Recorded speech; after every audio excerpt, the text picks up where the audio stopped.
नमस्कार, maths world या YouTube चॅनलमध्ये स्वागत आहे. आज आपण मॅथमॅटिकल लॉजिक या चॅप्टरचा पुढचा पॉईंट बघणार आहोत आणि त्या पॉईंटचं नाव आहे ड्वेल्स.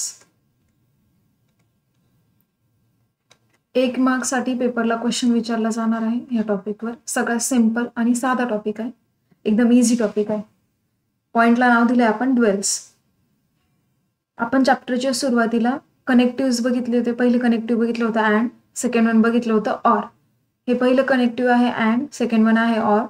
त्यानंतर लास्ट व्हिडिओमध्ये किंवा लास्ट लेक्चरमध्ये आपण टोटोलॉजी बघितलं होतं. टोटोलॉजी म्हणजे त्या स्टेटमेंट पॅटर्नच्या सगळ्या ट्रूथ व्हॅल्यू काय येतात, ट्रू येतात, टी येतात. आणि टोटोलॉजी आपण डिनोट करणार आहे स्मॉल टीने. त्याच्यानंतर आपण बघितलं होतं कॉन्ट्रॅडिक्शन. कॉन्ट्रॅडिक्शन म्हणजे त्या ट्रूथ टेबलच्या सगळ्या व्हॅल्यू फॉल्स येतात, म्हणून त्या कॉन्ट्रॅडिक्शनला आपण डिनोट करणार आहे स्मॉल सीने. Tautology C, tautology T, contradiction C, and ह्या सिम्बॉलने आणि ऑर ह्या सिम्बॉलने. आणि आपल्या टॉपिकचं नाव आहे ड्वेल्स. ड्वेल्समध्ये and is replace by or. And हा सिम्बॉल ऑर ह्या सिम्बॉलने रिप्लेस होणार आहे. Or is replace by and. त्यानंतर टोटोलॉजी टी रिप्लेस होणार आहे कॉन्ट्रॅडिक्शननी आणि कॉन्ट्रॅडिक्शन रिप्लेस होणार आहे टीने. एवढा सिंपल रूल आहे. ह्या सिंपल रूलनुसार आपल्याला रिप्लेसमेंट करायचे. जर एखादं स्टेटमेंट पॅटर्न दिलं त्याचा ड्वेल फाइंड करायचा असेल तर ड्वेलमध्ये अँड असेल तर अँड ऑरनी रिप्लेस करा, ऑर अँडनी रिप्लेस करा, टी सीनी रिप्लेस करा, सी टीनी रिप्लेस करा. आता प्रश्न असा उठतो, आपण फक्त दोनच कनेक्टिव्ह घेतले अँड आणि ऑर आणि सिम्बॉल घेतले टी आणि सी. जर इम्प्लिकेशन्स आलं किंवा डबल इम्प्लिकेशन्स आलं किंवा निगेशन आलं तर काय करायचं. शक्यतो इम्प्लिकेशन्स आणि डबल इम्प्लिकेशन्स हे ड्वेल्समध्ये येणार नाही, कारण त्याच्यासाठी रिप्लेसमेंट नाही. पण जर निगेशन आलं, ड्वेल फाइंड करतो आणि ड्वेल फाइंड करताना आपल्या स्टेटमेंट पॅटर्नमध्ये जर निगेशन आलं तर सगळ्यात महत्त्वाचं रूल, जे काही निगेशन आलंय ते निगेशन रिप्लेस करायचं नाही, ते तुम्ही आन्सरमध्ये ॲज इट इज राईट करणार आहे. इम्प्लिकेशन्स येणार नाही, त्याच्यामुळे त्याचा प्रश्न मिळतो. डबल इम्प्लिकेशन्स पण येणार नाही, पण जर निगेशन आलं तर negation as it is write करणार आहोत आपण. आणि हा क्वेश्चन पेपरसाठी 1 मार्काला विचारला जातो. चला मग आता आपण जे काही बघितलंय तेच आपण ॲज अ थेअरी म्हणून बघतोय का बघूया. ओके, काय नाव दिलंय, पॉईंट नंबर 3, पॉईंटला नाव दिलंय ड्वेल्स.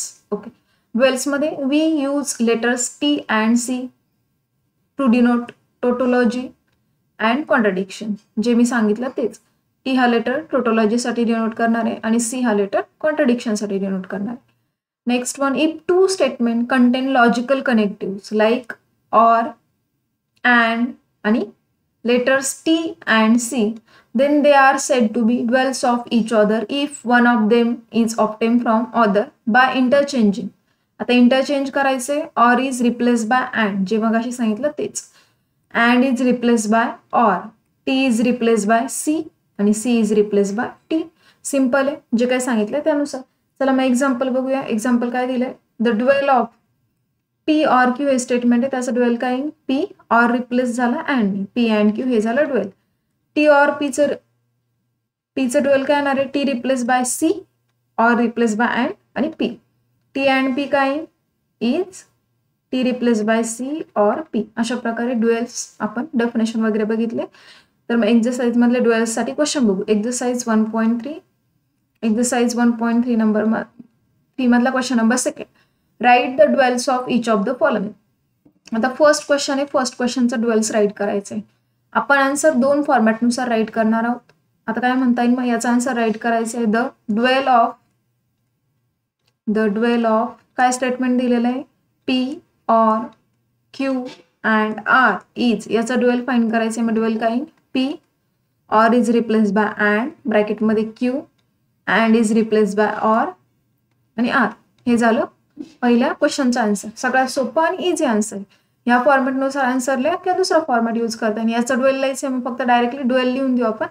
काय लिहिता येईल, p or q or r, जे अँड होतं अँड रिप्लेस केलं ऑर. थर्ड एक्झाम्पल आहे, थर्ड एक्झाम्पलचं ड्वेल काय, P or replace by and जे काही ते रिप्लेस होणार आहे ऑरनी, त्याच्यानंतर आर, परत ऑर आहे म्हणजे अँड आणि यस.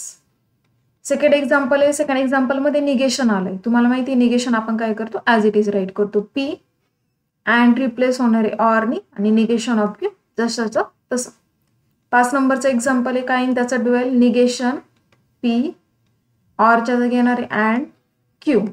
त्यानंतर ब्रॅकेट संपल्यानंतर बाहेर आहे अँड रिप्लेस होईल ऑरनी, निगेशन आर जशाचं तसं, अँड येणार आहे ऑर, त्यानंतर यस. हे झालं निगेशन 5व्या एक्झाम्पलचं. पुढचं एक्झाम्पल बघूया. 6 नंबरचं एक्झाम्पल दिलेलं आहे.